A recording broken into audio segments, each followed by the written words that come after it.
نحمده ونصلي ونسلم على رسوله الكريم اما بعد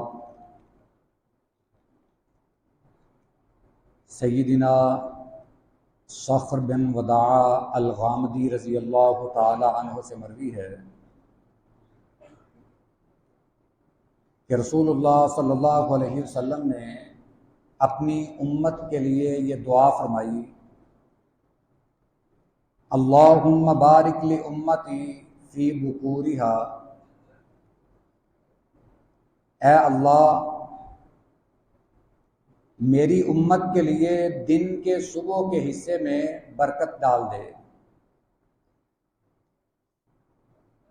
یہ ابو داؤد شریف اور ترمذی شریف کی حدیث مبارکہ ہے۔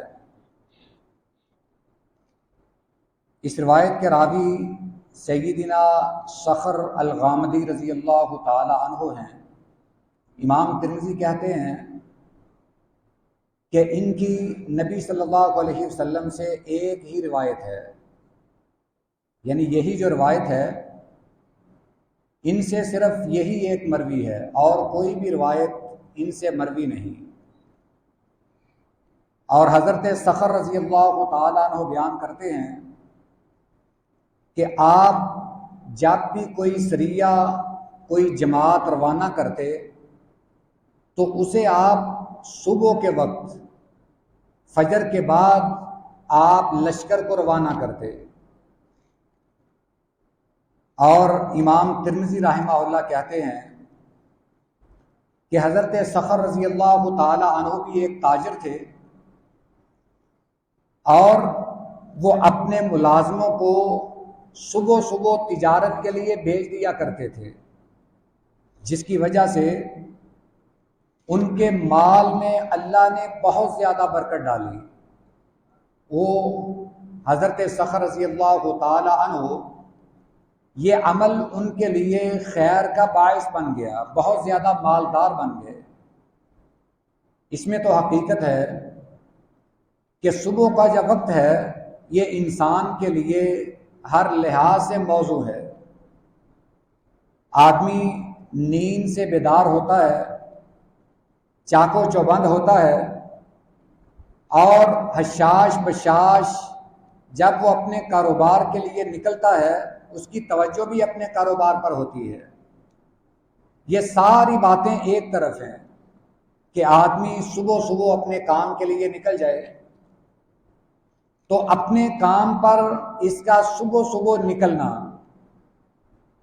اللہ تعالیٰ نے اس وقت میں برکت رکھی ہے۔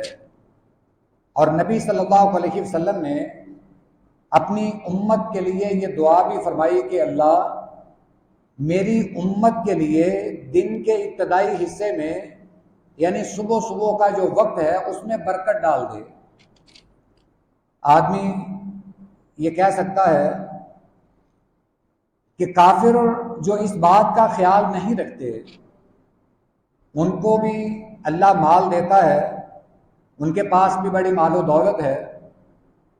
یہ ایک برکت ایسی چیز ہے جو مسلمانوں کے لیے اللہ کی طرف سے ایک خاص تحفہ ہے۔ مال اگر تھوڑا بھی ہو، اگر اللہ کی طرف سے اس میں برکت ہو وہ آدمی کے لیے سکون کا باعث ہوتی ہے۔ ایک آدمی چاہے جتنا بھی امیر ہو، اگر اس کے مال میں برکت نہیں تو وہ مال اس کے لیے سکون کا باعث نہیں۔ بہت سارے آپ نے امیر دیکھے ہوں گے کہ وہ مال و دولت ہونے کے باوجود بھی پریشان ہیں، حتیٰ کہ کئی امیروں کی تو ہم نے خبریں سنی ہیں کہ انہوں نے خودکشی کر لی، زندگی سے تنگ آ کر، دنیاوی مصیبتوں سے تنگ آ کر انہوں نے خودکشی کر لی۔ صرف پیسے کا ہونا یہ کافی نہیں، اس میں اللہ کی طرف سے برکت کا ہونا یہ سب سے بڑی بات ہے۔ مال تھوڑا ہو یا زیادہ، اس میں اللہ کی طرف سے برکت کا ہونا یہ بہت ضروری ہے۔ وہ برکت ایسی چیز ہے شاید اس کی حکمت کو ہم سمجھ نہ سکیں۔ نبی صلی اللہ علیہ وسلم کی زندگی آپ جیسی زندگی کسی اور انسان کی زندگی نہیں۔ حالانکہ آپ کے پاس مال و دولت کتنا ہے، آپ تو کئی کئی دن فاقوں سے گزارتے ہیں، مگر آپ اپنی زندگی سے انتہائی خوش تھے. آپ جو زندگی گزار رہے تھے آپ اس پر اپنے اللہ کا شکر ادا کرتے اور کثرت سے اللہ کی حمد و ثنا بیان کرتے. دنیا میں ایسا کوئی بھی انسان نہیں جو نبی صلی اللہ علیہ وسلم کی طرح اپنی زندگی پر خوش ہو، کیونکہ آپ کی حیات مبارکہ وہ دنیا میں بھی آپ کے لیے باعث خیر تھی اور آخرت میں بھی آپ کے لیے باعث خیر تھی. اسی طرح درجہ بدرجہ جو آدمی اپنی روزی میں برکت چاہتا ہے اس کی زندگی میں بھی اللہ سکون پیدا کر دیتا ہے. اب حضرت ابو بکر صدیق رضی اللہ تعالی عنہ کی زندگی کو لے لیجئے. حالانکہ وہ نبی نہیں ہے مگر مقام ان کا بہت اونچا ہے. آپ ان کی زندگی کا مطالعہ کر لیں، وہ انتہائی خوش اور اپنی زندگی سے مطمئن تھے. حضرت ابو بکر صدیق رضی اللہ تعالیٰ عنہ کی زندگی تو ایسی تھی کہ انہوں نے جب کسی غلام پر مشکل وقت آیا تو اپنے مال و دولت سے اسے آزاد کروا دیا. حضرت ابو بکر صدیق واحد وہ انسان ہیں کہ جن کے مال سے اسلام کو سب سے زیادہ فائدہ پہنچا. نبی صلی اللہ علیہ وسلم نے خود فرمایا کہ جتنا فائدہ مجھے ابو بکر کے مال سے پہنچا ہے، یعنی اسلام کو جتنا فائدہ پہنچا ہے اتنا کسی کے بھی مال سے نہیں پہنچا. حضرت ابو بکر صدیق رضی اللہ تعالیٰ عنہ کی زندگی میں ایسے ایسے مواقع بھی آئے کہ انہوں نے اپنے گھر کا سارا مال بھی اللہ کے راستے میں قربان کر دیا، مگر ان کی روزی میں برکت تھی، انہیں کوئی پریشانی نہیں آئی.